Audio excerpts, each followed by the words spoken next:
Саламатсыздар ма оқушылар? Қазақ тілі пәнімізді бастаймыз. Сабағымыздың тақырыбы дара және күрделі етістік, торғай мен бұтақ.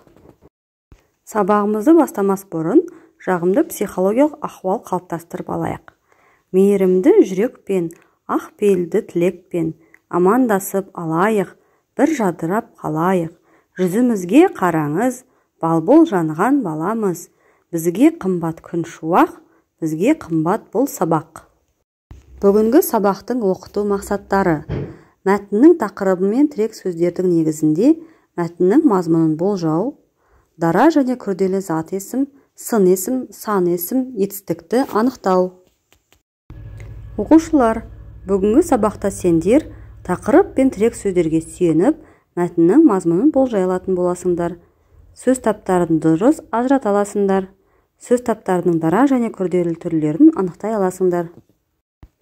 Балалар, 5 қадам ойыны арқылы сендер ережелерді еске түсіретін боласыңдар. Зат есім және оның түрлері, етістік және оның түрлерінің ережелерін айтатын боласыңдар. Дұрыс жауап айтсаңдар, сендерге 1 балл беріледі. Балалар, келесі тапсырма торғай мен бұта мәтінін оқу. Сендер мәтінді оқып болғаннан кейін мәтіннің мазмұны бойынша сұраққа жауап бересіңдер. Тақырыбы мен тірек сөздері бойынша мәтіннің соңын болжай аласыңдар. Мәтіндегі етістіктерді таба аласыңдар. Осы дескрипторларды орындасаңдар, сендерге 3 балл берілетін болады.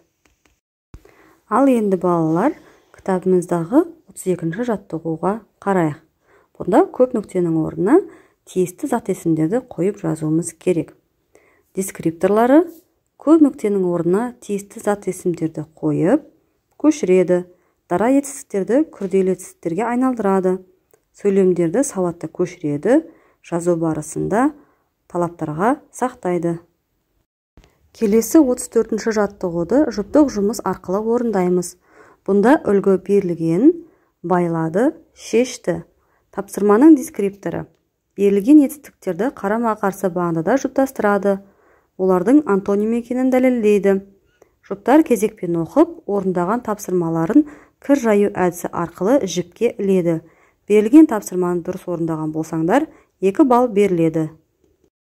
Ал балалар, 34-ші тапсырманы дұрыс орындағандарыңды тексерулеріңе болады. Өте керемет. Сендер барлық тапсырманы дұрыс орындады деген ойдамын. Ал оқушылар, келесі 35-ші жаттығуды доппен орындап көрейік. Сөз жұмбақты шешу. Бірінші сұрақ: таудан ағып жатқан табиғи су. Екінші сұрақ: қарға тұқымдас алақанатты құс. Үшінші сұрақ: сан. Төртінші сұрақ: аң патшасы. Бесінші сұрақ: уақытты білдіретін зат. Тапсырманың дескрипторы: топпен бірлесе отырып сөз жұмбақты шешеді, шешуіндегі аң туралы білетіндерін айтады, дара, күрделі етістіктерді анықтайды, дәлелдейді. Берілген тапсырма бойынша 2 балл беріледі. Бүгінгі біздің сабағымыз бойынша рефлексия. Балалар, бүгінгі сабақта сендер не үйрендіңдер? Табысты жерлеріңіз қандай болды? Алған білімді әрі қарай қалай дамытамыз? Осы сұрақтарға ойланып, жауап берейік. Балалар, сабағымызды қорытындылай келе, бір ауыз сөз әдісі арқылы кері байланыс берейік.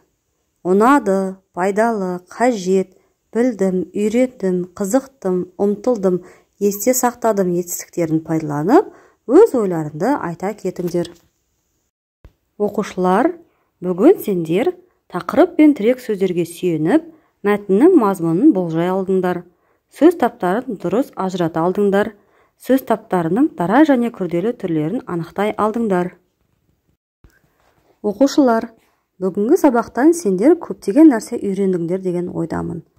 Бүгінгі өткен сабағымызды қорытындылай келе, үйде өздерің 33-ші жаттығуды орындасаңдар болады. Оқушылар, бүгінгі сендердің дескриптор бойынша жинаған балдарың максималды түрде 11 балл болуы қажет. Сендердің барлықтарың сабаққа өте жақсы қатыстыңдар, және де барлығың жақсы балл жинадың деген ойдамын. Бүгінгі сабақ өз мақсатына жетті. Сабақ осымен аяқталды. Сау болыңдар.